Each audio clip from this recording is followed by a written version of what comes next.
Hey there, everybody, and welcome to Making Finances Sexy. I'm Jessica Lay, your Rent Rave owned realtor and certified instructor with 101 Financial.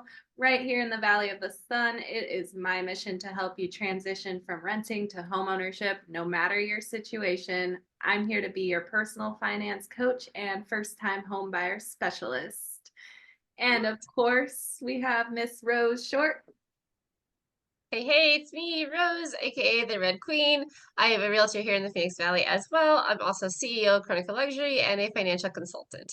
It is my mission to help you build multiple income streams, live your dream life, take that dream vacation, and just enjoy the life you have. And today I'm super excited to get into home improvement hacks. So, maximizing value and enjoyment when you're on a budget, because we all know the housing market is what it is, and it takes a lot to purchase a home these days. Just Yeah. totally okay. It's just how the world is, how the economy is, but we learn to manage our money and adjust accordingly, but we can still make our house a home without breaking the bank, which I'm learning how. Yes. Yeah, when I first moved into my house, the paint scheme was horrendous. I don't know what those people were thinking, and I spent the first 2 weeks making it not horrendous, at least to me. It might still be horrendous to other people. But just by painting my house, the interior by myself, like it saved so much money.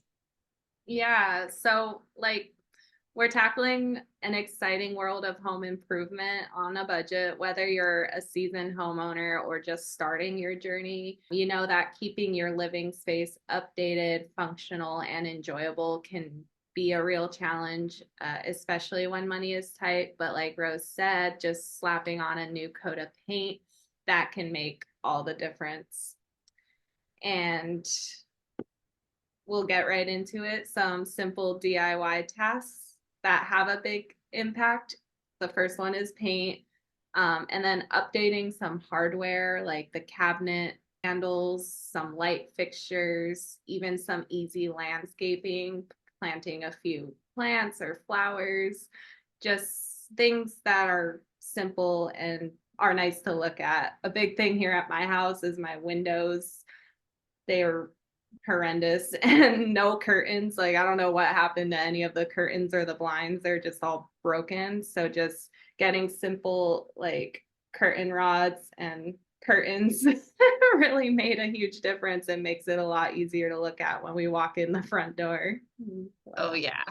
Yeah, one of the things that we did that made a huge difference was changed out the facing on the plugs and the light switches, right? So it had that like nasty, typical white plastic crap on it, and we didn't like that.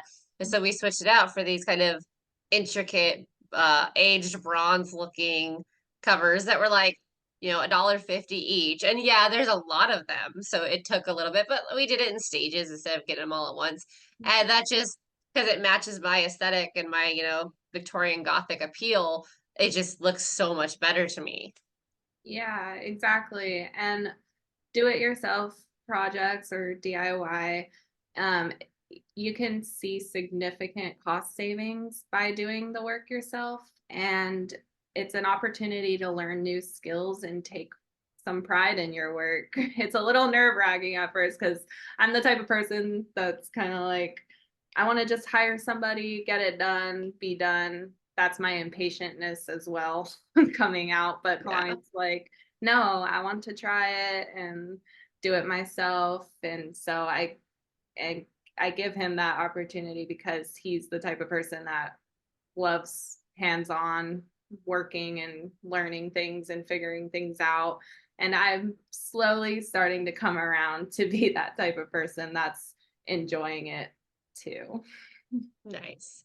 I mean, there are definitely some jobs that you would want to make sure you have a professional do, depending on where you're at, because DIY projects can bring the value of your home down when you go to sell. If it's something like an addition where you ran the electrical, but you're not a licensed electrician or licensed plumber or anything like that, yes, you may know how to do it. But if it's very obviously DIY, one of the things that is in my house that was definitely DIY by the previous owners and it drives me insane is the flooring and the baseboard. So they put in click lock flooring on the bottom floor, which is fine. I love click lock laminate. That stuff is so easy. However, they didn't do it right. They didn't lay it in the correct pattern, and so it doesn't look quite right. And when they did the baseboard, they didn't do 45 angle cuts. So when it gets to the corner, it stops in the corner and then the next one goes, and it does not look good. So make sure that you know what you're doing, you've watched the videos, you've prepped, you planned, you have the tools available before tackling this. Otherwise, you can get into a situation where you've done all the demolition, you're halfway through with the installation, and you realize you don't have everything necessary to finish it off. Which, if you're not using that room, is not a big deal. If it's something like a kitchen renovation, that can be really big deal and a really big stressor on a relationship. Yeah. I just want to highlight that really quick. So knowing when to call in a professional for the more complex tasks like electrical and plumbing and things like that, that is a really, really great point because there are people out there that are like, I can do it, I can figure it out. I love YouTube University, but there are some things that we should not do ourselves. And then take safety precautions. Always make sure, like you said, have the proper tools and materials. And then another hack is repurposing and upcycling. I love that. So giving new life to existing items instead of buying new, transforming old or discarded items into something useful or decorative, and showcasing creative ideas for transforming existing items. Before I started moving all over the place and actually had a lot of books, uh, I did the typical like milk crate bookshelf, but I circled them all with cardboard and painted the cardboard so it kind of looked painted without actually being painted. So like it looked like a wood bookshelf like theme, but it was just milk crates and cardboard. Oh, that's awesome. Yeah, I saw this video that I want to try for my garden. It's like pallet shelves too, but you can put it up against the wall or the fence and then Yeah. put your plants and stuff inside each pallet, which would be Nice. cool Yeah, to do. some of the stuff people do with pallets to upcycle them is fantastic. I've seen full out pools built with pallets. Like it's people are inventive when they need to be. And again, YouTube is a great source for these DIY projects. They're Yeah, super helpful and handy to see other people how they do certain things that spark your interest and just give it a try yourself. yeah. Also Facebook groups.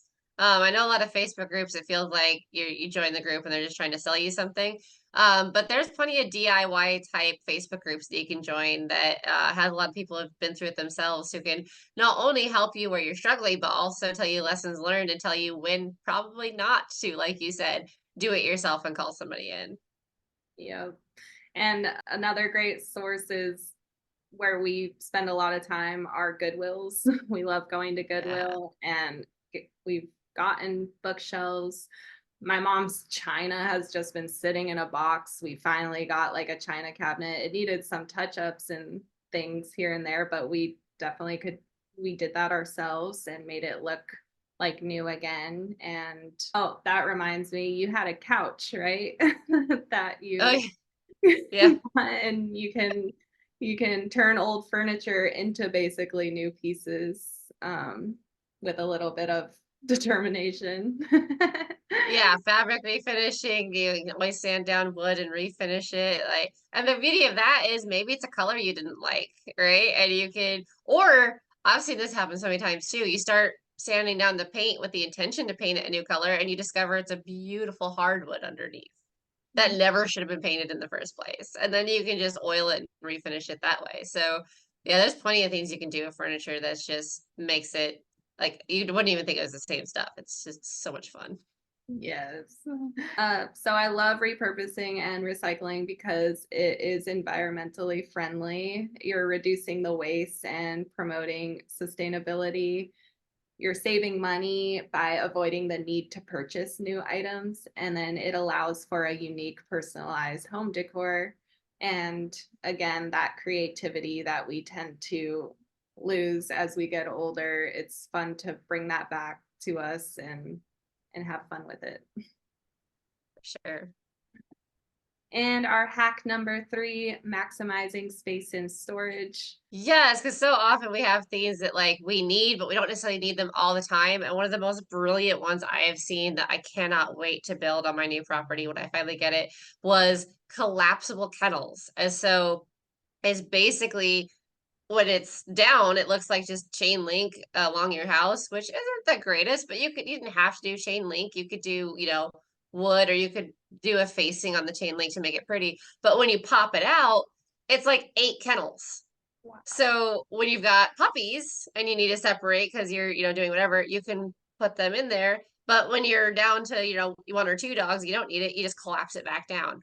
And I thought that was brilliant. And you see it a lot coming out of Japan too, with some of their like furniture that is also a bed, but it's also the desk. Like there's so many innovative things that we can do. And a lot of it you can do on your own. It just takes a lot of planning and again, a lot of learning. But that's a great way to have multiple useful products without cluttering up your space. Yeah, I love those types of like built-in storage solutions, like either a raised bed or just multi-purpose furniture is awesome. Yeah. So decluttering and organization, that is also a big thing on your mindset when you're in your new home.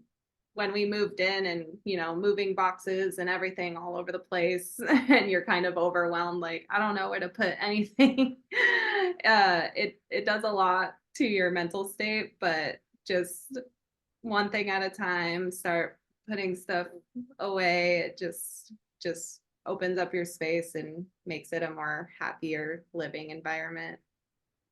Yeah. Another one that's becoming more and more common that I think is brilliant is like under the stair like themes. So we have a closet underneath our stairway that for some reason like goes under the one stairway and then there's a turn and there's I don't know what you would ever put there because you would always forget that it's there. But what a lot of people are doing is cutting out the wall where that ends and putting in a door or putting in a dog door, making it a dog bed type thing to utilize that space better. Because right now, like for us, we're not utilizing it at all because again, like I don't want to shove stuff back there. Yeah, exactly. And then our hack number 4 is energy efficient upgrades. So you want to reduce energy consumption and utility cost, minimize environmental impact and carbon footprint, and increasing the overall sustainability of your home. These can get a little bit pricier, but we're thinking about the long-term savings. Like if you get more energy efficient windows, those are helpful on your utility bill. Less expensive energy efficient upgrade would be the for LED bulbs, which brighten up your house and is more energy efficient. Yeah. Even with windows and doors, there's things you can do that won't cost a lot of money, like replacing the weather stripping. I just did that on my front door, mostly to combat the dust because we live in a desert.